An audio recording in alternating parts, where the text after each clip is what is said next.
મારું નામ નતાશા છે। હું 6 મહિનાની ગર્ભવતી હતી। આખો દિવસ રસોઈ બનાવીને મારી સાસુ અને નણંદોની આગળ મૂકતી હતી। તેમ છતાં તે મારાથી ખુશ નહોતી થતી અને મને જ રાતનું બચેલું બાસી ખાવાનું મળતું હતું। મારા પતિ બાંગ્લાદેશમાં નોકરી કરતા હતા। એક દિવસ અચાનક તે ઘરે આવી ગયા। તેમને જોઈને મારી સાસુ અને નણંદો ગભરાઈ ગયા હતા અને ઝડપથી મારા ફાટેલા કપડાં ઉતારીને મને સારા કપડાં પહેરાવી દીધા, જેથી મારા પતિને શંકા ના થાય। તે બધા સાથે મળ્યા અને મારી તરફ આગળ વધ્યા, પણ જેવી તેમની નજર મારા પગ પર પડી કે બધાના રૂવાડા ઊભા થઈ ગયા। મેં ગભરાઈને કહ્યું કે મમ્મીજી, જો મને પરવાનગી હોય તો હું મારા પિતાજીના ઘરે જઈ આવું। જેવી હું મારી સાસુના ઓરડામાં આવીને બોલી તો તે ગુસ્સાભરી નજરોથી મને જોવા લાગી અને બોલી કે તારું દિમાગ તો ઠીક છે ને? જો તું ચાલી ગઈ તો ઘરના કામકાજ કોણ કરશે? મારી સાસુ ગુસ્સાથી ગર્જના કરતી તો હું બિચારી ચૂપ થઈ ગઈ હતી। હું તેમને કંઈ પણ કહી શકતી નહોતી। હું તો તેમને કહી શકતી હતી કે તમારા આ ઘરમાં બે દીકરીઓ છે, તે પણ તો ઘરના કામ કરી શકે છે ને? જ્યારથી મારા પતિ ગયા હતા ત્યારથી મારી સાસુ અને નણંદોએ મારું જીવવું મુશ્કેલ કરી દીધું હતું। મારા પતિને બાંગ્લાદેશ ગયા હોય લગભગ 6 મહિના વીતી ગયા હતા। આ જ કારણથી તેમણે મારું જીવવું મુશ્કેલ કર્યું હતું। તેમને ખબર હતી કે મારી આગળ પાછળ કોઈ જ નથી, તેથી તે મારી સાથે સરળતાથી કંઈ પણ કરી શકતી હતી। મારા પિતાજીનું ઘર પણ બીજા શહેરમાં હતું।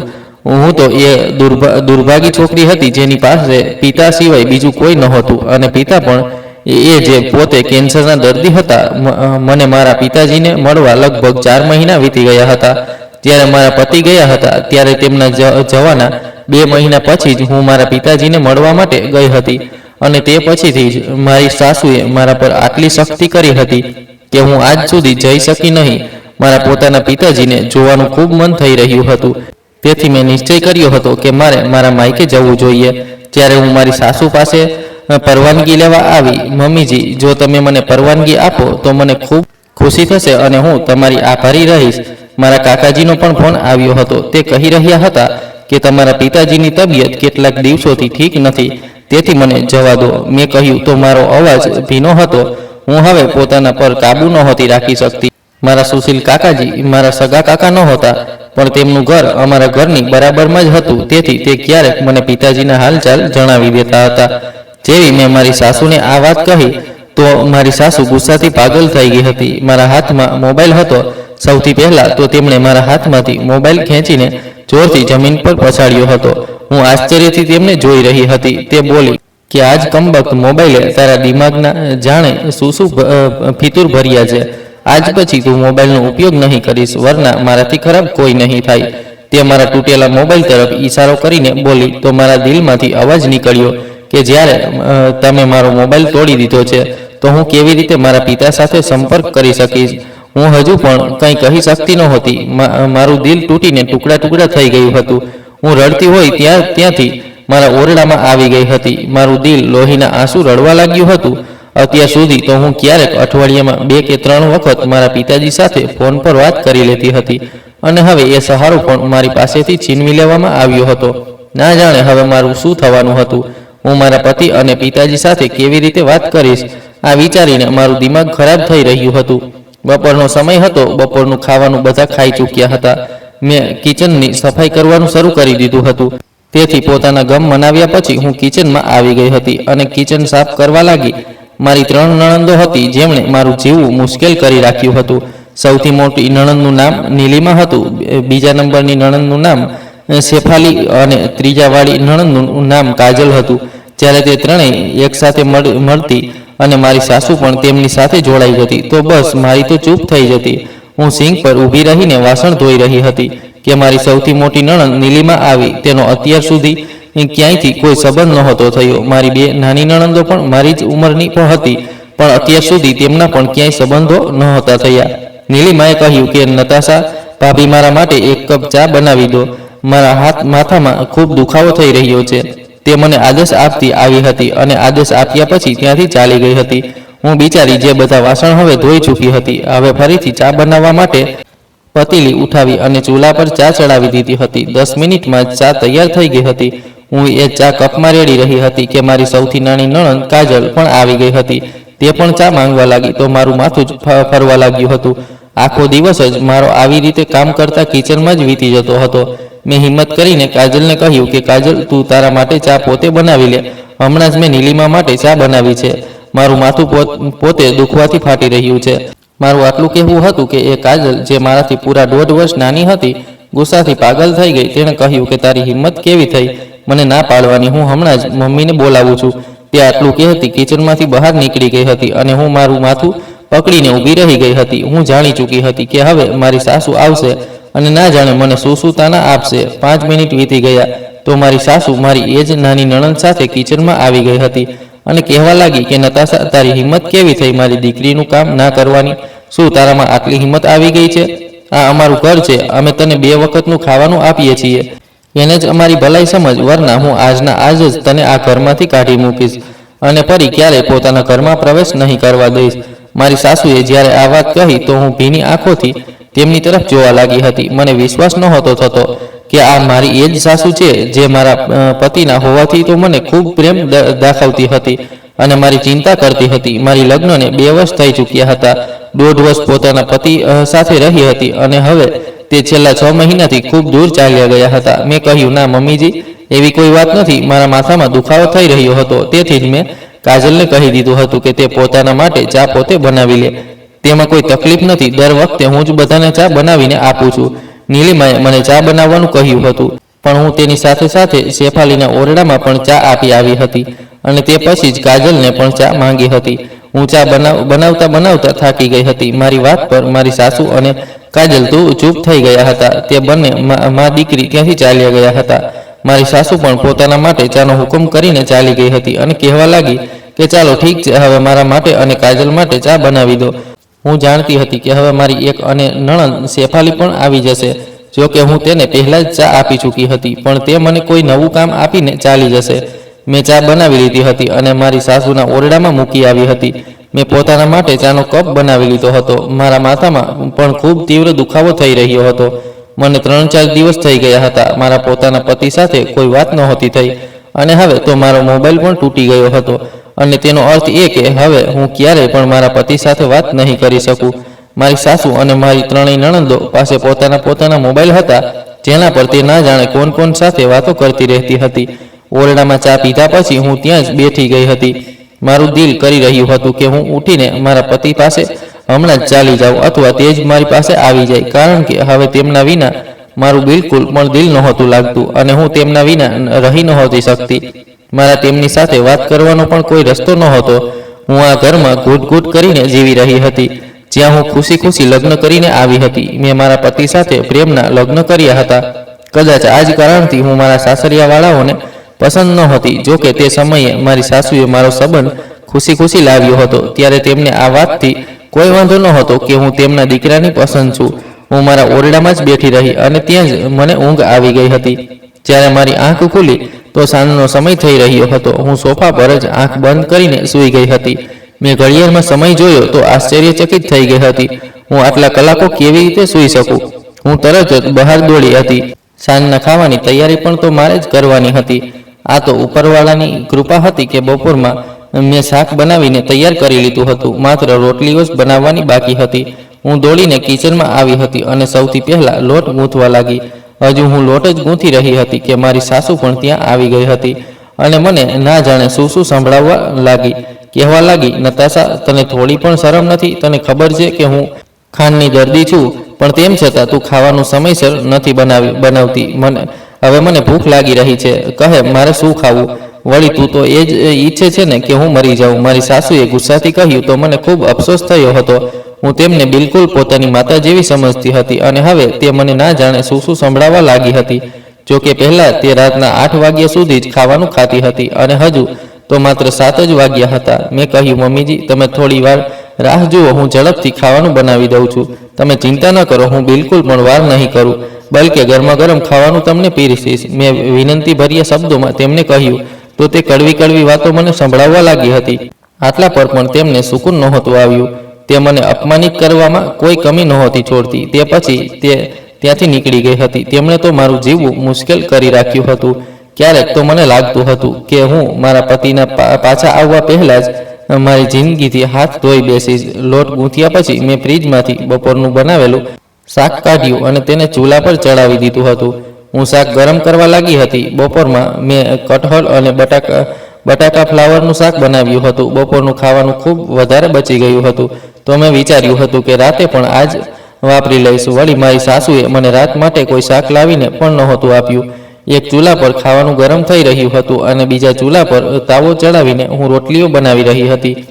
પેડા મેં પહેલાં જ બનાવી દીધા હતા, તેથી રોટલીઓ ઝડપથી જ નાખવા લાગી હતી. હું જાણતી હતી કે જો એ ચારેયમાં દીકરીઓને સમયસર ખાવાનું નહીં મળે તો તેમને ઘરમાં હોબાળો મચાવી દેવાનો છે. વળી તે નાની નાની વાત પર હોબાળો કરવા તૈયાર રહેતી હતી. ઝઘડો કરવા અને બૂમોબૂમ કરવી તેમને ખૂબ ગમતી હતી.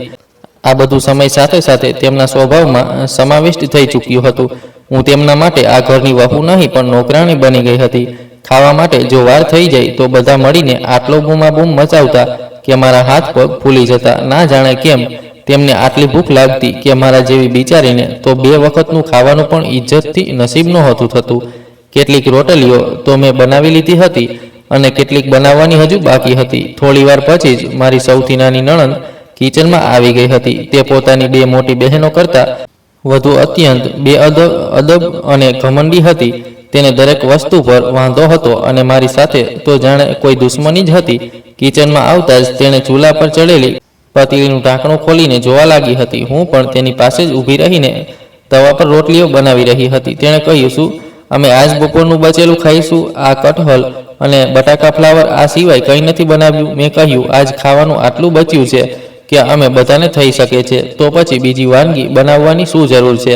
મારી વાત સાંભળીને તેણે ગુસ્સાથી પ્લેટ જમીન પર પછાડી અને પતીલીને ચૂલા પર ત્રાંસી કરીને ચાલી ગઈ હતી. પતીલી ત્રાંસી થવાને કારણે થોડું શાક પણ ચૂલા પર પડી ગયું હતું. હું જે ચૂલાની બિલકુલ પાસે ઊભી હતી, મારા પગ પર પણ ગરમા ગરમ શાક પડી ગયું હતું. મારા પગ બળવા લાગ્યા હતા. શાક અત્યંત ગરમ હતું. જલન થવાને કારણે મારી તો ચીસ જ નીકળી ગઈ હતી. હું કંઈ પણ બોલી નહોતી શકતી, બસ રડી જ રહી હતી. મને એવું લાગી રહ્યું હતું કે આજે મારી જાન નીકળી જશે. પણ મારી નાની નણંદે તો જાણે મારી કોઈ પરવાહ જ નહોતી. તે મને ના જાણે કેટલી વાતો સંભળાવ્યા પછી ત્યાંથી ચાલી ગઈ અને અંતમાં જતાં જતાં તેણે આ કહીને ગઈ હતી કે મારા માટે બટાકાના પરોઠા બનાવી દો. હું આ બાસી ખાવાનું નહીં ખાવું. તે ખૂબ જ નખરાવાળી હતી. દર વખતે જ ખાવામાં ખોટ કાઢતી રહેતી હતી અને મને પરેશાન કરવામાં કોઈ કસર છોડતી નહોતી. હજુ પણ તેને આ વાંધો હતો કે મેં બપોરનું શાક રાત માટે કેમ રાખી દીધું હતું. જોકે બપોરમાં મેં પોતે જ જાણી જોઈને ખાવાનું વધારે બનાવી દીધું હતું અને વિચાર્યું હતું કે રાતે આજ વપરાશમાં આવશે. દુખાવાથી ચીસ પાડતી હોય તેના માટે બટાકાના પરોઠા બનાવવાની વ્યવસ્થા કરવા લાગી હતી, કારણ કે જો ના બનાવું તો ફરીથી હોબાળો શરૂ થઈ જાય, જેના પર મારી સાસુ પણ મને વાતો સંભળાવવા લાગી જાય. મારી જિંદગી તો એવી જ હતી કે હું પોતાની મરજી કરી જ નહોતી શકતી. બસ બધાની મરજી મુજબ ચાલવું જ મારી જવાબદારી હતી. પગમાં દુખાવો હોવા છતાં પણ હું તેની ફરમાઈશ પૂરી કરવા લાગી હતી. મેં બટાકાના પરોઠા બનાવ્યા અને ખાવાનું તેના ઓરડામાં પહોંચાડી દીધું હતું. મેં બાકીની 2 નણંદો અને મારી સાસુનું ખાવાનું પણ તેમના ઓરડામાં આપી દીધું હતું. તે ચારે અલગ અલગ પોતાના ઓરડામાં રહેતી હતી અને હું અલગ 5મા ઓરડામાં રહેતી હતી. મને આશ્ચર્ય થતું હતું કે તે ત્રણેય બહેનો એક ઓરડામાં કેમ નથી રહેતી. ના જાણે તે શું ગુલ ખીલાવી રહી હતી. મારી સાસુને તો આ વાતથી પણ કોઈ મતલબ જ નહોતો. તે પણ પોતાનામાં જ લાગી રહેતી હતી. દર વખતે જ ફોન પર તે પોતાની બહેન અને પોતાની સહેલીઓ અથવા કોઈ સંબંધી સાથે જ વાતો કરતી રહેતી હતી. મારું ખાવાનું બિલકુલ પણ મન નહોતું થઈ રહ્યું. મારું દિલ લોહીના આંસુ રડી રહ્યું હતું. મને એવું લાગી રહ્યું હતું કે હવે મારી સમગ્ર જિંદગી બરબાદ થઈ જશે. મને મારા પતિની ખૂબ યાદ આવી રહી હતી. મારું દિલ ઈચ્છી રહ્યું હતું કે હું મારા પતિ સાથે ફોન પર વાત કરી લઉં. તેમની પાસે તો નહીં જઈ શકું, પણ ફોન પર વાત તો કરી જ શકું. ભલે મારો પોતાનો ફોન નહોતો, પણ મારી નણંદો અને સાસુ પાસે તો ફોન હતો. મેં આજ સુધી તેમના વર્તન વિશે ક્યારેય પણ મારા પતિને નહોતું કહ્યું. હંમેશા હું મારા પતિને એ જ કહેતી હતી કે હું ખૂબ ખુશ છું. બધા લોકો મારી સાથે સારી રીતે રહે છે, પણ આજે મને લાગી રહ્યું હતું કે મારે આ બધા વિશે મારા પતિને કહી દેવું જોઈએ. તેમના અત્યાચાર તો દિવસે દિવસે વધતા જઈ રહ્યા હતા, જે મારી સહન શક્તિથી બહાર હતા. હું કિચનમાં ઊભી રહીને વાસણ ધોઈ રહી હતી. મારું માથું દુખવાથી ફાટી રહ્યું હતું. ના જાણે કેમ દર વખતે મારા માથામાં દુખાવો થતો રહેતો હતો. હું સિંક પર ઊભી રહીને વાસણ ધોઈ રહી હતી ત્યારે મારી સાસુ ત્યાં આવી ગઈ અને પ્રશ્ન કરતી નજરોથી મને જોવા લાગી.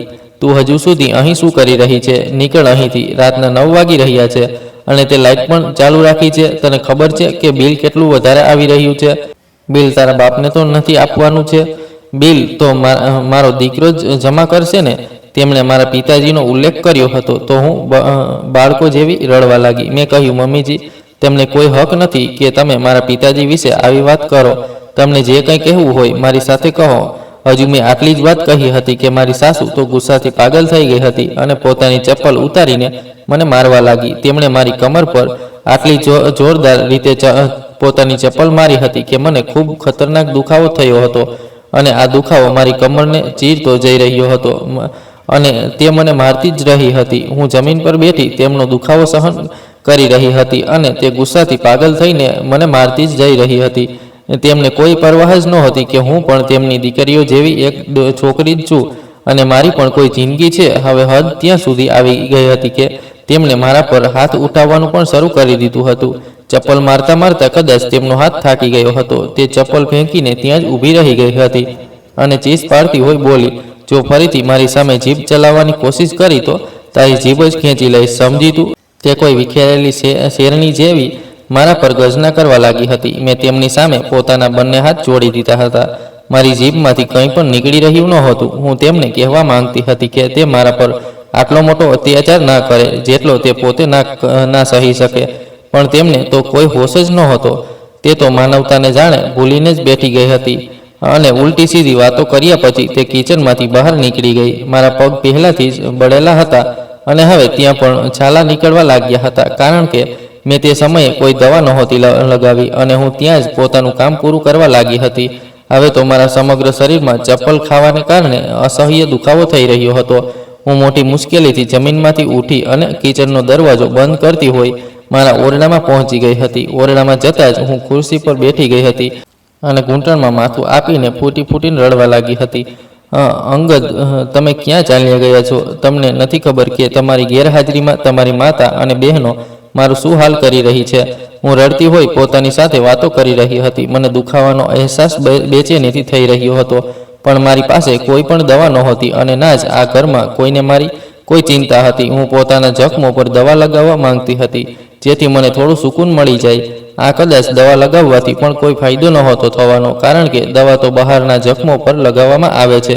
અંદરના જખમોનો ઈલાજ તો માત્ર શબ્દોથી થાય છે અને શબ્દોની દવા મારી પાસે નહોતી. મારા ઘરમાં તો શબ્દોમાં ઝેર મળતું હતું જે હવે ધીરે ધીરે મારા સમગ્ર શરીરમાં ફેલાતું જઈ રહ્યું હતું. હું ખૂબ પરેશાન થઈ ગઈ હતી. મારી જિંદગી અત્યંત મુશ્કેલીથી વીતી રહી હતી. કેટલીક વાર સુધી હું ત્યાં જ બેઠી રડતી રહી અને પછી ઉઠીને બાથરૂમમાં ઘૂસી ગઈ હતી. થોડી વાર પછી હું બહાર નીકળી તો કંઈક તાજું અનુભવ કરી રહી હતી. હું ફરીથી બિસ્તર પર બેઠીને રડવા લાગી હતી અને હાથ જોડીને છત તરફ જોઈને પ્રાર્થના કરવા લાગી કે હે ભગવાન, મારી હજુ કેટલી અને પરીક્ષા બાકી રહી ગઈ છે. મારા પતિ ક્યારે આવશે? ક્યારે તેમની સાથે મારી વાત થશે? ક્યારે મારી જિંદગી સરળ થશે? ક્યારે મારી જિંદગીમાંથી પરેશાનીઓ ખતમ થશે? હું બધું હવે વધુ સહન નહીં કરી શકું. મને ના જાણે કેમ ખૂબ વધુ ઠંડી લાગી રહી હતી. થોડીવાર ઉપરવાળા પાસે ફરિયાદ કર્યા પછી હું બિસ્તર પર જ સૂઈ ગઈ હતી અને ફરી ઉપરવાળા પાસે ફરિયાદ કરી રહી હતી કારણ કે ઉપરવાળા સિવાય હવે મારી પાસે કોઈ પણ રસ્તો નહોતો. મને એવું લાગતું હતું જાણે હું બિલકુલ એકલી છું, મારી સાથે કોઈ નથી. એક લઈને મારી પાસે મારા પિતાજીનો જ સંબંધ હતો અને મારી સાસુએ કહી દીધું હતું કે હું મારા પિતાથી પણ મળી નહીં શકું. જો હું મારા પિતા પાસે મળવા માટે ચાલી ગઈ તો તે મને પાછા આ ઘરમાં આવવાની ક્યારે પરવાનગી નહીં આપે. તેમણે કહી દીધું હતું કે આ ઘરમાં આવવાની જરૂર નથી. હું મારા પિતાજી પર બોજ નહીં બનવા માંગતી હતી. મારા પિતાજી પોતાની જવાનીના દિવસોમાં લાઇબ્રેરિયન હતા. હવે પણ તેમને મહિને થોડું ખૂબ વજીફો મળી જતું હતું જેમાંથી તેમનું ગુજારો મોટી મુશ્કેલીથી થઈ રહ્યો હતો અને મારા પતિ દર મહિને પોતાની સેલરીમાંથી એક નિશ્ચય રકમ અમને મોકલી દેતા હતા. તો અમે 5 સ્ત્રીઓનું ગુજારો પણ સારી રીતે ચાલી રહ્યો હતો. બાકી તો બધું ઠીક હતું સિવાય મારા દિલની દુનિયા જે કે દિવસે દિવસે ઉજળતી જઈ રહી હતી. પછી મેં પ્રાર્થના માટે પોતાના હાથ ઊંચા કરી દીધા હતા અને બધું ભગવાન પર છોડી દીધું હતું અને ફરીથી રડવા માટે બેસી ગઈ હતી. હું વારંવાર ઉપરવાળા પાસે પ્રાર્થના કરતી રહેતી હતી કે તે બધું ઠીક કરી દે. મારા પતિ તો મારી પાસે નહોતા. તેમના જવાબ પછી જ મને ખબર પડી હતી કે હું ગર્ભવતી છું અને મેં તેમને આ ખુશીની ખબર મોબાઈલ પર જ આપી દીધી હતી. તે ખૂબ જ ખુશ થયા હતા. તેમણે કહ્યું હતું કે હું પોતાનું ખૂબ ખ્યાલ રાખું, હું ખુશ રહું. પણ તેમને શું ખબર હતી કે આ ઘરમાં મારી સાથે શું થઈ રહ્યું હતું. મારી આંખોમાંથી સતત આંસુ નીકળી રહ્યા હતા. મને મારા પતિની યાદ સાથે સાથે મારા પિતાજીની પણ યાદ આવવા લાગી હતી. પિતાજીએ મારા લગ્ન મોટી મુશ્કેલીથી કર્યા હતા. તે લગ્ન પહેલાં મને હંમેશા કહેતા રહેતા હતા કે દીકરી, તું ચિંતા ન કર, હું તારા લગ્ન મોટી ધૂમધામથી કરીશ. તારા લગ્ન માટે સારું દહેજ અને ફર્નિચર ખરીદીશ. અને પછી તેમણે બિલકુલ એવું જ કર્યું હતું. પોતાની સેલેરીમાંથી થોડા પૈસા બચાવીને તેમણે મારા માટે દહેજ ખરીદ્યું હતું. હું જાણતી હતી કે હું આ નરમ મુલાયમ બિસ્તર પર સૂઈ છું અને તે આ ઠંડીમાં પણ પાતળા બિસ્તરમાં ઉપરથી ચાદર ઓઢીને સૂતા હશે. તેમનું ખ્યાલ રાખનાર કોઈ જ નહોતું. તે એકલા પડી ગયા હતા. મારો કોઈ ભાઈ બહેન પણ નહોતું. અને માં જ્યારે હું 12 વર્ષની હતી ત્યારે જ મને આ દુનિયાથી છોડીને ચાલી ગઈ હતી. અમારા ઘરમાં બેડ નહોતું, પણ ચારપાઈઓ જ હતી. પણ તેમણે મને દહેજમાં ડબલ બેડ આપ્યું હતું. મારી આંખોમાંથી આંસુ રોકાઈ નહોતા રહ્યા. એક તરફ મને મારા પિતાજીની યાદ આવી રહી હતી અને બીજી તરફ મને મારા પતિની યાદ સતાવી રહી હતી. મારું દિમાગ ફાટી રહ્યું હતું. ના જાણે તે મારા વિશે શું વિચારતા હશે કે મેં આટલા દિવસોથી તેમને ફોન પણ કેમ નથી કર્યો. પણ તેમને શું ખબર હતી કે અહીં તો મારો મોબાઈલ જ તોડી દેવામાં આવ્યો છે અને તે પણ તેમની માતાએ તોડ્યો છે. રડતા ના જાણે મને ક્યારે ઊંઘ આવી ગઈ. મને ખબર જ નહોતી પડી. હું ઊંઘની વાદીઓમાં ખોવાઈ ગઈ હતી. સવારે મારી આંખ સૂર્યની પહેલી કિરણ પર ખુલી ગઈ, કારણ કે મારી શરૂઆતથી જ વહેલી સવારે ઉઠવાની આદત હતી. પછી ઉઠતા જ હું ઘરના બધા કામોમાં લાગી જતી હતી. તે દિવસે પણ હું સૌથી પહેલાં આંગણાની સફાઈ કરવા માટે ઓરડામાંથી બહાર નીકળી આવી હતી. મેં ઝાડુ ઉઠાવ્યું અને ઠંડીમાં જ આંગણાનું ઝાડુ લગાવવા લાગી હતી. મારી સાસુએ આ પસંદ નહોતું કે સવારે આંગણાની સફાઈ ના થાય, તેથી હું સવારે બધું કામ કરી દેતી હતી. મારી નણંદો તો પોતાના ઓરડાની સફાઈ પણ મારી પાસેથી જ કરાવતી હતી અને બપોરે લગભગ 12 વાગ્યા સુધી તે સૂઈને ઉઠતી હતી.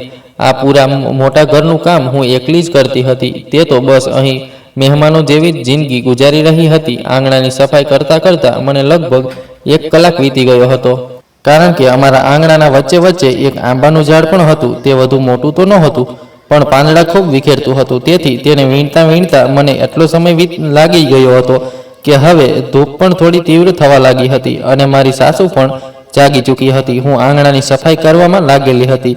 અચાનક મારા માથા પર એક પથ્થર આવીને લાગ્યો તો હું ઉપર તરફ જોવા લાગી. જેવી મેં ઉપર જોયું તો ગુસ્સાથી પોતાની મુઠ્ઠીઓ બંધ કરી લીધી હતી. પથ્થર ફેંકનાર કોઈ અને નહીં, પણ એ જ બદતમીઝ પડોશી હતો જે દર વખતે ઘટિયા હરકતો કરતો રહેતો હતો. તેણે નાનો પથ્થર તેથી ફેંક્યો હતો કે હું તેની તરફ જોઉં, અને હવે તે પોતાની કોશિશમાં સફળ પણ થઈ ગયો હતો. મારું દિલ તો કરી રહ્યું હતું કે ક્યાંકથી તેને એક ભારે પથ્થર ઉઠાવીને મારી દઉં, જેથી તેના દિમાગ પર ચોટ લાગે. પણ હું વાત વધારવા નહોતી માંગતી, તેથી મેં તરત જ બીજી તરફ જોવાનું શરૂ કરી દીધું. જેવી મેં પાછળ વળીને જોયું તો પાછળ મારી સાસુ ઊભી હતી.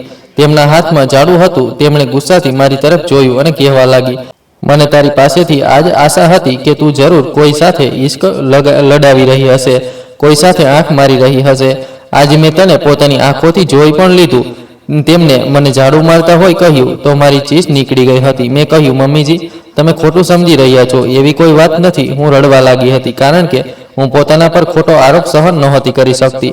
હું વારંવાર તેમની પાસે વિનંતી કરી રહી હતી અને કહી રહી હતી કે હું તો બસ સફાઈ કરી રહી હતી, પણ તે તો મારી કોઈ પણ વાત નહોતી સાંભળતી. તે એવી જ હતી. જ્યારે મને મારવા પર આવી જતી તો તેમને કંઈ સંભળાતું નહોતું.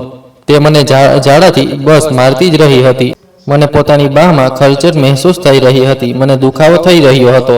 મારા શરીર પર તો કપડાં હતા, તેથી શરીર સલામત હતું, પણ તેમ છતાં મને દુખાવો મહેસૂસ થઈ રહ્યો હતો. હું રડતી રહી, પણ તેમને મારી વાત નહોતી માની. તે મને ચારિત્રહીન હોવા સાથે અને ના જાણે ખૂબ કંઈ કહી રહી હતી. તે કહી રહી હતી કે જ્યારે મારો દીકરો પાછો આવી જશે તો હું તેને તારી બધી કરતૂતો વિશે કહીશ, કે તું કેવી રીતે મહોલ્લાના છોકરાઓને તાકી રહે છે.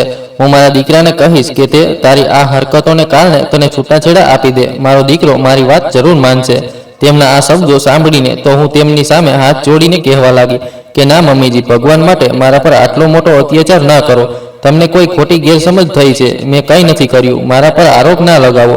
તમારી પણ તો 3 દીકરીઓ છે ને, તમે તેમના વિશે જ વિચારી લો. જેવી મેં તેમને આ વાત કહી તો મારી સાસુને વધુ ગુસ્સો આવી ગયો હતો. તેમણે કહ્યું, શરમ નથી આવતી તને? મારી દીકરીઓને પોતાની સાથે મેળવતા હોય. ક્યાં મારી દીકરીઓ અને ક્યાં તું? મારી દીકરીઓ તારા જેવી નથી.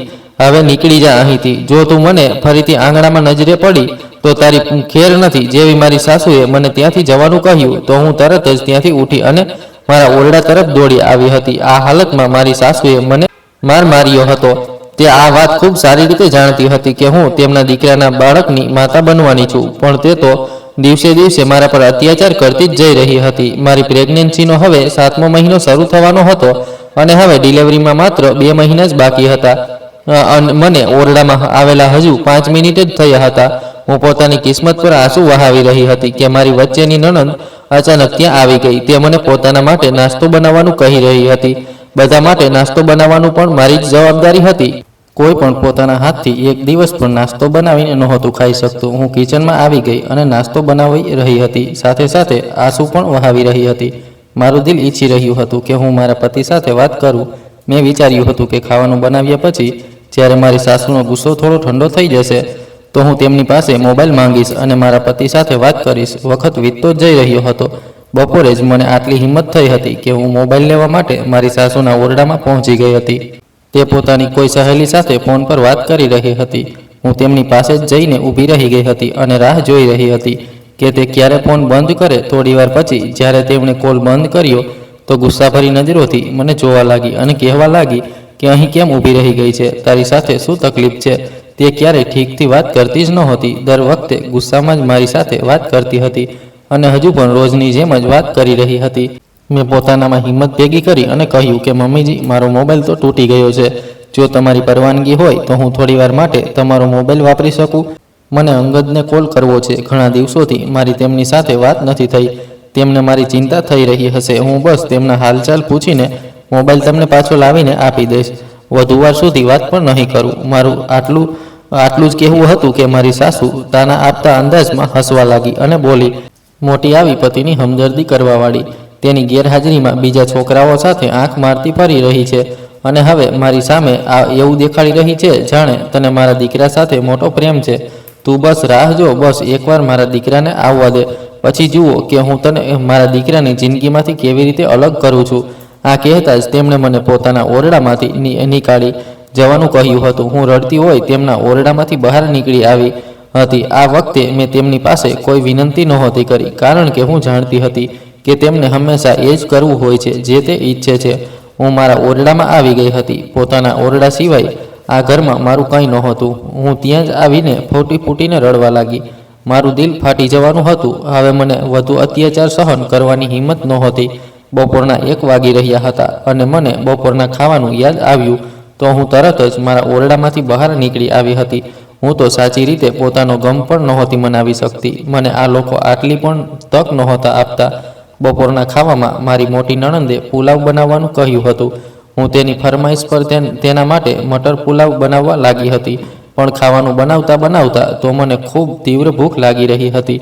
મને મારું દિલ ઈચ્છી રહ્યું હતું કે ઝડપથી ખાવાનું તૈયાર થઈ જાય અને હું ખાઈ લઉં. વળી મને મટર પુલાવ ખૂબ પસંદ હતો, પણ આજ સુધી મેં પોતાની મરજીથી ક્યારેય પણ કંઈ નથી બનાવ્યું. આ તો મારી નણંદની મહેરબાની હતી કે તેને મટર પુલાવ પસંદ હતો અને આજે તેના કહેવાથી જ પુલાવ બની રહ્યો હતો. ખાવાનું તૈયાર થઈ ગયું તો તે બધા કિચનમાં આવી ગયા હતા અને મને ત્યાંથી જવાનું કહી દીધું હતું. હું ખાવાનું તૈયાર કર્યા પછી સલાડ વગેરે કાપી રહી હતી અને તે પણ તૈયાર કરીને મેં રાખી દીધું હતું અને પ્લેટ્સ પણ ધોઈ દીધી હતી. હવે માત્ર ખાવાનું પીરસવાની જ રાહ હતી. તેમણે મને ત્યાંથી કાઢી મૂકી અને કહી દીધું કે મારો આ ખાવા પર કોઈ હક નથી. હું આ ઘરની નોકરાણી છું અને નોકરાણીને તો બચેલું ખાવાનું આપવામાં આવે છે. હવે હું કામ પૂરું કરી ચૂકી હતી તો મારું અહીં રહેવું ઠીક નથી. મને ખૂબ તીવ્ર ભૂખ લાગેલી હતી. હું રડતી હોય ફરીથી મારા ઓરડામાં આવી ગઈ હતી. ના જાણે તેમને મારી સાથે શું સમસ્યા હતી. તેમણે તો મારી સમગ્ર જિંદગી જ મુશ્કેલ કરી રાખી હતી. મારું દિમાગ ફાટી રહ્યું હતું. એક તો મને ભૂખ લાગી રહી હતી કારણ કે સવારે મને નાસ્તો પણ નસીબ નહોતો થયો. તે સમયે પણ જ્યારે હું પોતાના માટે નાસ્તો બનાવવા લાગી હતી તો મારી સાસુ ત્યાં આવીને મને બહાર કાઢી ચૂકી હતી અને હજુ પણ તેમણે મને ખાવાનું નહોતું આપ્યું અને કહી દીધું હતું કે હું રાતનું જ બચેલું ખાવાનું ખાઈ લઈશ. વખત આવી રીતે વીતતો જઈ રહ્યો હતો અને અંત રાતનો સમય પણ આવી ગયો હતો. રાતનું ખાવાનું પણ મેં પોતાના હાથોથી જ બનાવ્યું હતું. હું નહોતી જાણતી કે આ પણ મને નસીબ થશે કે નહીં. વળી મને ક્યારે દિવસમાં 2 વખત તો ક્યારેક એક જ વાર ખાવાનું નસીબ થતું હતું. આ કોઈ નવી વાત તો નહોતી. મને હવે આ વસ્તુઓની આદત પડવા લાગી હતી. પણ ઉપરવાળાની કૃપા હતી કે રાતે તેમણે મને ખાવાથી નહોતી રોકી. આ વાત અલગ હતી કે મેં તેમનું બચેલું ખાવાનું જ ખાધું હતું, પણ તેમ છતાં મને કોઈ ફરક નહોતો પડ્યો. કારણ કે જ્યારે માણસને ભૂખ સતાવે છે તો માણસ પોતાનું પેટ ભરવા માટે કંઈ પણ કરી લે છે. મારું પણ એ જ હાલ હતું. મેં તે લોકોનું આગળનું બચેલું ખાવાનું જ ખાધું હતું. તે તો બધા પોતાના ઓરડામાં આરામ કરવા માટે ચાલ્યા ગયા હતા અને હું હજુ કિચનમાં લાઇટ જલાવીને કિચન સાફ કરવામાં લાગેલી હતી. બધા વાસણ વિખેરાયેલા પડ્યા હતા.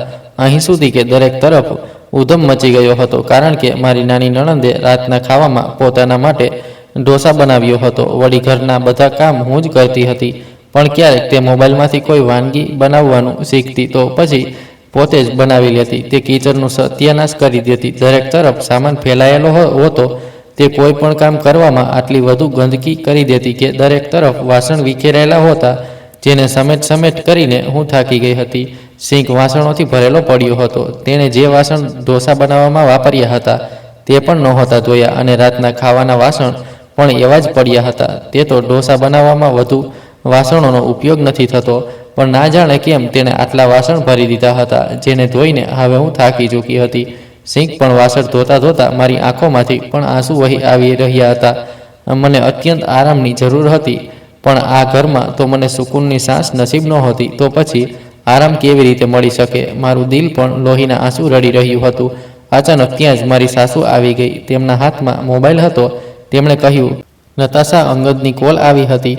તે તારી સાથે વાત કરવા માંગે છે. હું મારી સાસુની વાત સાંભળીને ખુશ થઈ ગઈ. મેં તેમની તરફ હસરતભરી નજરોથી જોયું. તેમણે મારી આ ખુશીનો ફાયદો ઉઠાવતા હોય કહ્યું, પણ મારી એક શરત છે. હું તારી અંગદ સાથે વાત કરાવી દઈશ.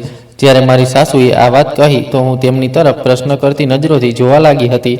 તેમણે કહ્યું, તું તેને કંઈ પણ નહીં કહે કે ઘરમાં તારી સાથે શું થાય છે, બલકે દર વખતની જેમ આ વખતે પણ એ જ કહેશે કે તું ખૂબ ખુશ છે અને બિલકુલ ઠીક છે. જો તે કોઈ પણ ઉલટી સીધી વાત કરી તો પછી તું જાણે છે કે હું તારું શું હાલ કરીશ. પોતાની સાસુની વાત સાંભળીને હું ખરાબ રીતે ડરી ગઈ હતી અને મેં તરત જ કહી દીધું કે મમ્મીજી, મેં સમજી ગઈ તમે શું કહેવા માંગો છો. હું તમને કંઈ નહીં કહીશ. બસ તમે એકવાર મારી તેમની સાથે વાત કરાવી દો. હું રડતી હોય બોલી કે હું મારા પતિ સાથે વાત કરવા માટે તડપી રહી છું. પ્લીઝ મારી એકવાર તેમની સાથે વાત કરાવી દો. મારું આટલું કહેવું હતું કે મારી સાસુએ મોબાઈલ પર મારા પતિનો નંબર ડાયલ કરી દીધો હતો અને મોબાઈલ મારી પાસે સોંપી દીધો હતો. જેવી બીજી તરફ કોલ ઉઠાવવામાં આવી તો હું કિચનમાંથી બહાર નીકળવા લાગી, જેથી એકલી હું મારા પતિ સાથે વાત કરી શકું. ત્યારે પાછળથી મારી સાસુએ મને પકડી લીધી હતી અને ત્યાં જ ઊભા રહેવાનો ઈશારો કર્યો. હું ત્યાં જ ઊભી રહી ગઈ હતી. હું તેમની સામે શું વાત કરી શકતી? બસ પોતાના પતિની તબિયત વગેરે જ પૂછી લીધી હતી. તે મને કહી રહ્યા હતા કે નતાશા, તારી અવાજ મને કંઈક અજીબ લાગી રહી છે. એવું લાગી રહ્યું છે જાણે તારી તબિયત ઠીક નથી. પણ મેં તેમને કહી દીધું હતું કે ના, હું બિલકુલ ઠીક છું. બસ હમણાં સૂઈને ઉઠી છું. હું મારી સાસુના હોવાથી મારા પતિ સાથે વધુ કંઈ પણ નહોતી કહી શકતી, અને જો તે ના પણ હોત તો પછી પણ હું મારા પતિને કંઈ નહોતી કહેતી. હું જાણતી હતી કે જો મેં અંગદને કંઈ પણ કહ્યું તો તે મારું જીવવું મુશ્કેલ કરી દેશે. મેં તેમની સાથે 5 થી 10 મિનિટની વાત કરી હતી તો મારી સાસુ ઈશારો કરવા લાગી કે હું મોબાઈલ બંધ કરી દઉં. મેં મારા પતિને એ જ કહ્યું હતું કે મારી તબિયત ઠીક નથી. હું બધા કામથી ફ્રી થઈ ગઈ છું. ઓરડામાં આરામ કરવા જઈ રહી છું. તમારી સાથે પછી વાત કરીશ. અને મને ઊંઘ પણ આવી રહી છે. હું સૂવા જઈ રહી છું. તેમણે મને મારા મોબાઈલ વિશે પૂછ્યું હતું તો મેં તેમને માત્ર એટલું જ કહ્યું હતું કે મોબાઈલ મારા હાથમાંથી છૂટીને જમીન પર પડી ગયો, જેના કારણે તે તૂટી ગયો. હું તેમને સાચું તો નહોતી કહી શકતી. મારું આટલું કહેવું હતું કે તેમણે પણ કહ્યું હતું કે તે આ મહિને જ્યારે મને પૈસા મોકલશે તો હું પોતાના માટે એક નવો મોબાઈલ ખરીદી લઈશ. તેમની વાત સાંભળીને હું ખુશ થઈ ગઈ હતી. મારી સાસુ પણ ત્યાં જ ઊભી રહીને બધું સાંભળી રહી હતી. મેં સમજી લીધું હતું કે કદાચ તે પોતાના દીકરાની વાત માની લેશે અને મને નવો મોબાઈલ લાવી આપશે, પણ એવું બિલકુલ પણ નહોતું થયું. સમય વીતતો જ જઈ રહ્યો હતો અને મહિનાનો અંતિમ સમય પણ આવી ગયો હતો. મારા પતિએ પોતાની સેલેરી મોકલી દીધી હતી. મેં મારી સાસુ પાસે મોબાઈલ વિશે કહ્યું તો તે મારા પર ગુસ્સો કરવા લાગી, કહેવા લાગી કે તારી હિંમત કેવી રીતે થઈ આ વાત કહેવાની? હું તારી જાન લઈ લઈશ. સાસુની વાત સાંભળીને મારી બોલતી જ બંધ થઈ ગઈ હતી. હું તેમની પાસે વધુ કંઈ પણ નહોતી કહી શકતી. વળી હું જાણતી હતી કે તે મને મોબાઈલ લઈને નહીં આપે. હું તો બસ એવી જ એક તક મારી રહી હતી. હું મારા ઓરડામાં આવી ગઈ હતી. મારી આંખોમાંથી આંસુ નીકળી રહ્યા હતા, પણ હવે મારી જીભમાંથી કોઈ પણ અવાજ નહોતો નીકળી રહ્યો. હું ગૂંગી થઈને રહી ગઈ હતી. હું જાણતી હતી કે હવે મારી આ જિંદગી જ છે. ના જાણે મારા પતિ ક્યારે પાછા આવશે. દિવસો આવી રીતે વીતતા જઈ રહ્યા હતા અને હું દર બીજા ત્રીજા દિવસે નવી તકલીફનું શિકાર થતી હતી. મેં મારા પતિ સાથે ફરીથી વાત નહોતી કરી. એકવાર હું સાંજના સમયે મારી સાસુ માટે ચા લઈને તેમના ઓરડામાં ગઈ તો જોયું કે તે મારા પતિ સાથે જ વાત કરી રહી હતી. મેં મારા પતિની અવાજ છુપાઈને સાંભળી લીધી હતી. તે પોતાની માતા પાસે પૂછી રહ્યા હતા કે શું હજુ સુધી નતાશાએ મોબાઈલ નથી લીધો? તો મારી સાસુએ તેમને એ જ કહી દીધું કે બેટા, હું તો તેને કહું છું કે તેનો મોબાઈલ તૂટી ગયો છે. તે મારી પાસેથી પૈસા લઈ લે અને જઈને પોતાના માટે મોબાઈલ લઈ આવે, પણ તારી પત્નીએ સ્પષ્ટ ઇનકાર કરી દીધો. તે કહે છે કે મને મોબાઈલ લેવો જ નથી, મને મોબાઈલ વાપરવું પસંદ નથી. મારી સાસુએ અંગદને ખોટું બોલી દીધું હતું અને હું કંઈ પણ નહોતી કરી શકતી. એક અઠવાડિયા પછી મારી મોટી નણંદનો સંબંધ આવ્યો તો મારી સાસુએ મને શક્તિથી કહ્યું કે મને ખાવામાં ખૂબ કંઈક સારું બનાવવું છે અને તે પણ ખૂબ સારું બનાવવું છે. હું ખૂબ ખુશ થઈ ગઈ હતી. પહેલેથી જ મારી નણંદો અને સાસુ મારી સાથે સારો વર્તાવ નહોતા કરતા, પણ તેમ છતાં મારા દિલમાંથી તેમના માટે પ્રાર્થના જ નીકળતી હતી કે મારી મોટી નણંદનો સંબંધ થઈ જાય. તે બિચારીની ઉંમર દિવસે દિવસે વધતી જ જઈ રહી હતી. આજે શનિવારનો દિવસ હતો અને સંબંધવાળાઓને રવિવારના દિવસે આવવાનું હતું. કદાચ છોકરો કોઈ સરકારી અધિકારી હતો, કોઈ મોટી પોસ્ટ પર તો નહોતો, પણ તેમ છતાં ખાતા પીતા પરિવાર સાથે સંબંધ રાખતા હતા. મારી સાસુ અને મારી નણંદ ખૂબ વધુ ખુશ થઈ ગઈ હતી. તેમણે સમગ્ર રાશન વગેરે મને મંગાવીને આપી દીધું અને હું સવારથી જ ખાવાનું બનાવવામાં લાગી ગઈ હતી. મેં મુશ્કેલ કામ એક દિવસ પહેલાં જ કરીને રાખી દીધા હતા. મેં વિચાર્યું હતું કે રવિવારના દિવસે વધુ કામ નહીં કરવું પડે. બપોરે જ તે લોકો અમારી અહીં બપોરના ખાવા પર આવી રહ્યા હતા. સવારથી કામ કરતાં કરતાં હું થાકી ગઈ હતી. કામ 12 વાગ્યા સુધી પૂરું થયું તો હું નહાવા માટે ઓરડામાં પહોંચી ગઈ હતી. કામ કરવાને કારણે મારા કપડાં ખૂબ ગંદા થઈ ગયા હતા અને પરસાવાની દુર્ગંધ પણ આવી રહી હતી. તેથી મેં નહાઈને કપડાં બદલી લીધા હતા. થોડીવાર પછી સંબંધવાળાઓ પણ આવી ગયા હતા. હું કિચનમાં ગઈ અને તેમના માટે ચા બનાવવા લાગી. મેં ચા બનાવી તો ત્યાં જ મારી નણંદ પણ આવી ગઈ હતી અને કહેવા લાગી કે હું લઈ જઈશ. મેં ચાની ટ્રે તેની પાસે સોંપી દીધી હતી અને તેની સાથે સાથે ચાલી પડી હતી. જેવી હું અંદર દાખલ થઈ તો છોકરાની માતા મને જોવા લાગી. છોકરો પણ ઘૂર ઘૂર કરીને મને જોઈ રહ્યો હતો. કદાચ તેમણે સમજી લીધું હતું કે હું છોકરી છું. જો કે ચાની ટ્રે તો મારી નણંદે પોતાના હાથમાં લીધી હતી. છોકરાની માતાએ મને પોતાની પાસે બેસવાનું કહ્યું તો મારી સાસુ અજીબ નજરોથી મને જોવા લાગી હતી. તેમણે કહ્યું, બહેનજી, અમને તમારી દીકરી ખૂબ પસંદ આવી છે. અમને એવી જ છોકરીની શોધ હતી. ના જાણે શું જોઈને તેમણે મને પોતાના દીકરા માટે પસંદ કરી લીધી હતી. શું તેમને મારું આટલું મોટું પેટ નજર નહોતું આવી રહ્યું? કદાચ મેં અનારકલી ફ્રોક પહેર્યો હતો, આ કારણે જ તેમને મારું પેટ નજર નહોતું આવી રહ્યું. અને તેમણે આ કહ્યું તો હું ઝડપથી ખુરશીમાંથી ઉઠીને ઊભી થઈ ગઈ હતી. હું કંઈ બોલી નહોતી શકી. મારી સાસુ ગુસ્સાભરી નજરોથી મારી તરફ જોઈ રહી હતી. પછી તેમણે સંબંધવાળા આંટીને કહ્યું કે આ તો મારી વહુ છે. તો તે તરત જ ત્યાંથી ચાલી ગઈ અને કહેવા લાગી કે તેમને તેમની દીકરીઓમાંથી કોઈ પણ પસંદ નથી આવી. તેમના જતાં જ મારી સાસુએ મારી એ પીટાઈ કરી હતી કે આજ સુધી તેમણે મારી આટલી પીટાઈ નહોતી કરી. મારું તો કોઈ કસૂર જ નહોતું. સંબંધવાળી સ્ત્રીએ પોતે જ મને પસંદ કરી લીધી હતી. મારી તો તેમાં કોઈ ભૂલ પણ નહોતી, પણ તેમ છતાં તે મને મારતી જ રહી હતી. મારી મોટી નણંદે તો હદ જ પાર કરી દીધી હતી અને આજે જિંદગીમાં પહેલીવાર મારા પર હાથ ઉઠાવી દીધો હતો. ભલે હું તેનાથી ઉંમરમાં નાની હતી, પણ સંબંધ તો મારો જ મોટો હતો. પણ તેણે તો સંબંધનો પણ કોઈ લિહાજ નહોતો કર્યો. હું તેની ભાભી હતી. તે પોતાની માતા સાથે મળીને મને મારી રહી હતી. મારી સાસુ કહેવા લાગી કે મનહુ સ્ત્રી, તારા કારણે જ મારી દીકરીનો સંબંધ નથી થયો. હું તને છોડીશ નહીં. મારી સાસુ મને મારવા સાથે સાથે ચીસ પણ પાડી રહી હતી. હું કંઈ બોલી જ નહોતી શકતી.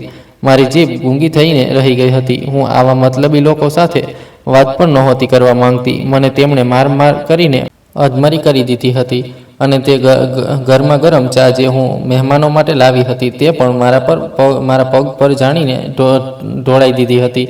મારા તો પગ પહેલેથી જ બળેલા હતા, જેના જખમ આજ સુધી ઠીક નહોતા થયા અને હજુ સુધી ડાઘ પણ બાકી હતા અને એકવાર ફરીથી ચા પડવાને કારણે તે બળી ગયા હતા. હું દુખાવાથી ચીસ પાડી ઉઠી હતી. તે ચાના કપ મારી નાની નણંદે મારા પગ પર ઉડેલી દીધા હતા અને કેટલી વાર પછી મને ત્યાંથી ધક્કા મારીને કાઢી મૂકવામાં આવી હતી. હું આંગણામાં બેઠી હતી અને દહાડા મારી કરીને રડી રહી હતી. મેં જેવી નજર ઉપર કરીને જોયું તો પડોસણ પણ ઊભી થઈ હતી. મને ખૂબ વધુ શરમ મહેસૂસ થઈ રહી હતી. હું તરત જ મારા ઓરડામાં દોડી આવી હતી. મારું દિલ લોહીના આંસુ રડી રહ્યું હતું, પણ મારો કોઈ હમદર્દ નહોતો, કોઈ મારી તકલીફને સમજનાર નહોતો, કોઈ એવું નહોતું જે મારી મદદ કરી શકે. મને આટલો સમય વીતી ગયો હતો. મેં મારા પતિ સાથે પણ વાત નહોતી કરી અને ના જ મારા પતિને મળી હતી. મારી જિંદગીમાં હવે કંઈ પણ બાકી નહોતું રહ્યું. ના જ કોઈ ખુશી હતી અને ના જ કોઈ સુકૂન હતો. બસ ગમનું એક દલદલ હતું જેમાં હું ધસતી જ જઈ રહી હતી. મારી સાસુ અને નણંદો મારી સાસુના ઓરડામાં બેઠીને ઊંચી ઊંચી અવાજમાં મને ગાળો આપી રહી હતી. તે ગાળો મને મારા ઓરડા સુધી સંભળાઈ રહી હતી, પણ હું કંઈ નહોતી કરી શકતી. સમય વીતતો જ ગયો, કારણ કે સમય તો કોઈ માટે નથી ઊભતો રહેતો. આ અકસ્માતને પણ 2-3 દિવસ થઈ ગયા હતા. બપોરનો સમય હતો. હું કિચનમાં ઊભી રહીને ખાવાનું બનાવી રહી હતી. દરવાજા પર દસ્તક થઈ તો મને આશ્ચર્ય થયું હતું કે આખર આ સમયે કોણ આવી ગયું. હું દરવાજા તરફ જવા લાગી તો મારી નાની નણંદ, જે હમણાં જ કિચનમાં આવી હતી, મને ત્યાં જ રોકીને પોતે દરવાજા તરફ ચાલી પડી હતી. મારી બાકીની બંને નણંદો પણ ખાવા માટે કિચનમાં આવી ગઈ હતી. ત્યારે અચાનક મારી નાની નણંદ કાજલની ચીસ પડવાની અવાજ આવવા લાગી, જે પર મારી સાસુ પણ પોતાના ઓરડામાંથી બહાર નીકળી આવી હતી. તે પણ પોતાના દીકરા તરફ દોડી ગઈ હતી. મારી બંને નણંદો પોતાના ભાઈને જોઈને આશ્ચર્યચકિત રહી ગઈ હતી. હું ફાટેલા જૂના કપડામાં હતી અને ખાવાનું બનાવી રહી હતી અને તેમના કપડાથી લાગી રહ્યું હતું જાણે તે કોઈ કામ નથી કરતી. કિચનના 2 દરવાજા હતા. તે પાછલા દરવાજાથી મને મારા ઓરડામાં લઈ આવી હતી અને ઝડપથી મને કપડાં બદલાવવા માટે કહ્યું હતું. હું ગભરાઈ ગઈ હતી. મારી વચ્ચેની નણંદ શેફાલીએ મને પોતાના કપડાં આપી દીધા હતા. મેં મારા પતિની સામે આ દેખાડવા માંગતી હતી કે હું મોટા સારી રીતે અહીં રહી છું. મને પણ કોઈ પરવાહ નહોતી. જેવું તે લોકોએ મારી પાસે કહ્યું, મેં એવું જ કરી દીધું હતું. હું તો માત્ર અને માત્ર મારા પતિને મળવા માંગતી હતી અને તેમના આવવા પર અત્યંત ખુશ થઈ હતી. થોડીવાર પછી હું નણંદો સાથે મારા ઓરડામાંથી બહાર નીકળી આવી હતી. પોતાના પતિને જોઈને મારી આંખોમાંથી આંસુ નીકળવા લાગ્યા હતા. તેમને નહોતું ખબર કે હું કઈ મુશ્કેલીમાં પોતાના પતિને મળી હતી. અને પછી જેવા તે મારી તરફ વધ્યા તો સૌથી પહેલાં તેમની નજર મારા પગ પર ગઈ હતી. મારા પગ પર છાલા નીકળેલા હતા અને પહેલાંના ડાઘ પણ સ્પષ્ટ દેખાઈ રહ્યા હતા અને તેના પર સોને પર સુહાગા આ થયું હતું કે મેં તૂટેલી ચપ્પલ પહેરી હતી, જેને મેં કપડાના ટુકડાની મદદથી જોડીને પહેરી હતી. તે લોકો મારી સાથે એવું જ કરતા હતા. તેમણે મને સુકૂનથી નહોતા રહેવા દીધું અને ના જ ક્યારેય મારો ખ્યાલ રાખ્યો. કપડાં બદલતી વખતે તેમને આ ખ્યાલ નહોતો આવ્યો કે મારી ચપ્પલ પણ તૂટેલી છે. તે પણ એ જ ચપ્પલ છે જે મેં મારા પતિ સાથે જ ખરીદી હતી. તેમણે મારા પગ તરફ જોયું તો મારી સાસુ અને મારા નણંદોનો ગળું સુકાવા લાગ્યું હતું, કારણ કે હું જોઈ શકતી હતી કે તેમના ચહેરાની અવાઈયા ઉડી ગઈ હતી. મારા પતિ પૂછવા લાગ્યા હતા કે શું થયું છે. મેં તેમને માત્ર આટલું જ કહ્યું હતું કે મારાથી ગરમ ચા પડી ગઈ હતી. તે પણ ભૂલથી, પણ તે મારી વાતનો વિશ્વાસ નહોતા કરી રહ્યા. તે કહી રહ્યા હતા કે ના, આ બધું ભૂલથી નથી થઈ શકતું. આ લાગી રહ્યું છે કે તે અથવા કોઈએ જાણીને તારા પગ પર ચા ફેંકી છે. હું તેમની વાત નહોતી માનતી અને સતત ઇનકાર જ કરી રહી હતી. મારી સાસુ અને નણંદોને પણ લાગી રહ્યું હતું કે ક્યાંક હું તેમના રાજ ના ખોલી દઉં. તે લોકો ડરી રહી હતી. મારા પતિ મારા પગમાં હાજર છાલાઓને પણ અવગણી લેત, પણ તૂટેલી ચપ્પલની વાત અલગ જ છે. હું તેમને કોઈ ખોટી વાર્તા સંભળાવી રહી હતી, પણ હાલ અંગદે શાંતિથી મારા બળેલા પગ તરફ જોયું હતું. તેમને મારી ચિંતા થઈ રહી હતી. એકવાર ફરીથી આંગણાના દરવાજા પર દસ્તક થઈ તો મારા પતિ દરવાજો ખોલવા માટે આગળ વધી ગયા હતા. ત્યાં તે જ પડોશણ ઊભી હતી, જે મારા પર થતા અત્યાચારોને ખૂબ સારી રીતે જાણતી હતી. તેની છત અમારી છત સાથે જોડાયેલી હતી. તે અવારનવાર ક્યારેક પોતાની છત પર ચડીને મારા પર થતા અત્યાચાર જોઈ રહી હતી. કદાચ આજે તેણે મારા પતિને આવતા જોઈ લીધા હતા. મારા પતિના આવતા જ તેણે એક એવી વાત મારા પતિને કહી હતી કે તે પોતાની માતા પર ગુસ્સો કરવા લાગ્યા હતા. અમારી પડોશણે મારા પતિને બધું સાચું કહી દીધું હતું કે મારા પતિની ગેરહાજરીમાં મારી સાસુ અને નણંદોએ મારા પર કેટલા અત્યાચારના પહાડ તોડ્યા છે. મારા પતિને આ બધું સાંભળીને વિશ્વાસ જ નહોતો થઈ રહ્યો, પણ તે મારી હાલત જોઈને સમજી ગયા હતા કે પડોશણ સાચું કહી રહી છે અને તેમણે તેની વાતો પર વિશ્વાસ કરી લીધો હતો. તેમણે પોતાની માતા પાસે કહ્યું કે મમ્મી, મને તમારી પાસેથી આ આશા બિલકુલ પણ નહોતી. હું તો સમજતો હતો કે તમે નતાશાને દિલથી સ્વીકાર કરી લીધી હશે. જો આ તમને પસંદ નહોતી તો પછી તમે મારા લગ્ન તેની સાથે કેમ કરાવ્યા? મારા પતિ ગુસ્સાથી બોલ્યા હતા. તેમની અવાજ પણ ભીની થઈ રહી હતી. તે પુરુષ હોવા છતાં પણ મારા કારણે ભીની અવાજ સાથે પોતાની માતા સાથે ઝઘડો કરી રહ્યા હતા. મારી સાસુ અને નણંદો પણ કંઈ પણ નહોતી બોલી કારણ કે હવે તેમની બોલતી જ બંધ થઈ ગઈ હતી. પછી મારી સાસુ પાસે ખોટું બોલવાનો પણ કોઈ વિકલ્પ બાકી નહોતો રહ્યો. તેથી તે મારી પાસે માફી માંગવા લાગી અને કહેવા લાગી કે વહુ, અમને માફ કરી દે. તેમણે પોતાના દીકરા પાસે પણ માફી માંગી અને બોલી, બેટા, મને આ છોકરી પહેલેથી જ પસંદ નહોતી, તેથી જ મારાથી ભૂલ થઈ ગઈ. મારા પતિને કહ્યું કે ના, તમારાથી ભૂલ નથી થઈ, પણ તમે ખૂબ મોટું પાપ કર્યું છે. તમે જાણો છો કે આ ગર્ભવતી છે, તેમ છતાં તમે તેના પર અત્યાચારના પહાડ તોડ્યા. હું મારી પત્નીને લઈને અહીંથી ચાલ્યો જઈશ. આ વાત સાંભળીને મારી સાસુ ડરી ગઈ અને મારા પતિના પગમાં પડી ગઈ. રડ્યા હોય બોલી કે ના બેટા, એવું ના કર. તું મારો એકલો સહારો છે. મને અહેસાસ થઈ ગયો કે આ પર અત્યાચાર કરવાને કારણે મારી દીકરીઓના સંબંધો નથી થઈ રહ્યા. આ કહેતા જ તે મારા પગમાં પડી ગઈ. મને આશ્ચર્ય થઈ રહ્યું હતું કે આખર આટલો મોટો બદલાવ કેવી રીતે આવી ગયો. કદાચ તેમને સાચે જ અહેસાસ થઈ ગયો હતો અને તે પણ ચોરી પકડાઈ જવા પર બોખલાઈ ગઈ હતી કે ક્યાંક તેમનો કમાઉ દીકરો તેમના હાથમાંથી ના નીકળી જાય. મેં મારી સાસુને ખભા પરથી પકડી લીધી હતી. તેમને ઊભા કરી દીધા હતા. મેં કહ્યું, મમ્મીજી, તમે આ શું કરી રહ્યા છો? તમે મારી મોટી છો, મારા પતિની માતા છો. મારા પતિ પોતાની બહેનોથી ખૂબ વધુ નારાજ હતા. તે કહી રહ્યા હતા કે હું આ લોકોને આટલી સરળતાથી માફ નહીં કરું. પછી તે મને લઈને ઓરડામાં આવી ગયા હતા. તો મેં તેમને બધું સાચું કહી દીધું હતું. તે મારી પાસે માફી માંગી રહ્યા હતા. જો કે તેમાં તો તેમનો કોઈ દોષ પણ નહોતો. તે ખૂબ સારા હતા. મારું દિલ અત્યંત ખુશ થઈ રહ્યું હતું કારણ કે તે હંમેશા માટે જ પાછા આવી ગયા હતા અને હવે તો અમારું બાળક પણ તેમની હાજરીમાં થવાનું હતું. હું જાણતી હતી કે હવે મારી જિંદગી પહેલાં જેવી થઈ જશે, જ્યારે હું મારા પતિની હાજરીમાં મારા ઘરમાં આરામથી રહી શકું છું. અને હવે તેમણે વચન આપ્યું હતું કે તે મને ક્યારેય છોડીને નહીં જાય અને બીજાના હવાલે તો બિલકુલ પણ નહીં કરે. પોતે અહીં રહીને મારો ખ્યાલ રાખશે. હવે મને કંઈ પણ નહીં થવા દેશે. હવે હું મારા પતિના હોવાથી મારા જ ઘરમાં આરામથી રહેતી હતી કારણ કે મારા પતિને અહેસાસ થઈ ચૂક્યો હતો કે મારી સાથે ખૂબ ખરાબ થઈ ચૂક્યું છે. પણ મેં તેમ છતાં મારી વિરુદ્ધ કોઈ સ્ટેન્ડ નહોતો લીધો. આ કારણે તે મારો ખૂબ ખ્યાલ રાખતા હતા. તેમણે ઘરમાં નોકરાણી રાખી લીધી હતી અને મારા પતિના હોવાથી મારી સાસુ અને નણંદોની હિંમત પણ નહોતી કે તે મારા પર પહેલાં જેવા અત્યાચાર કરે. સાચું કહે છે કે એકના એક દિવસ સમય બદલાઈ જરૂર છે, જેમ મારો બદલાઈ ચૂક્યો છે. દોસ્તો, આશા છે તમને અમારી વાર્તા પસંદ આવી હશે. વાર્તા પસંદ આવી છે તો વિડીયોને લાઇક કરો. ચેનલ પર નવા છો તો ચેનલને સબસ્ક્રાઈબ કરો અને હા, નોટિફિકેશન બેલને જરૂર દબાવો જેથી આગલી અપડેટ સૌથી પહેલાં તમને મળે. આભાર.